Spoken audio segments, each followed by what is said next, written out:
Now there are various items that can be calibrated, such as heaters. Some heaters can be calibrated and some chillers can be calibrated. And when we say calibrated, what we basically mean is to set the temperature that is displayed on the chiller or the heater to match the temperature of the tank. And it's good to have more than one thermometer because there might be a little margin of error between these instruments.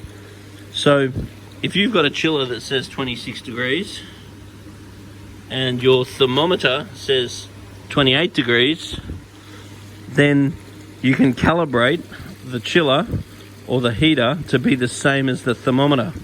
So all of your instruments think that your temperature is the same. Now, ultimately, calibration doesn't actually matter that much. What does matter is the actual temperature of your tank.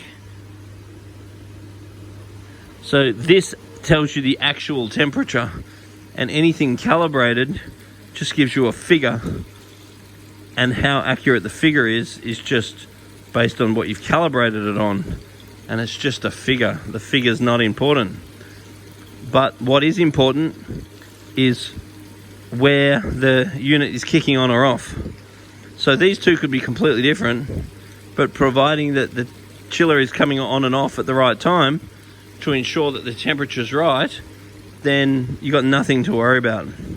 So don't freak out too much about calibration.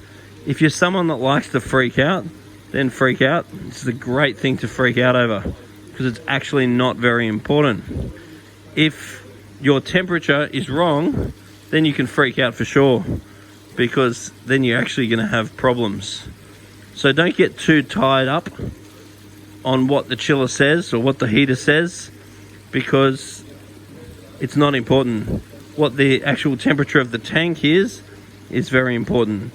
And if you do know how to calibrate your instruments, then you can calibrate them, but it's definitely not something worth freaking out about.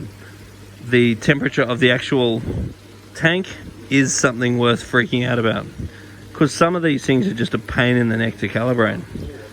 Anyway, if you have any experience with calibrating or how you calibrate or issues you've had around this, then put a little note at the bottom of this video.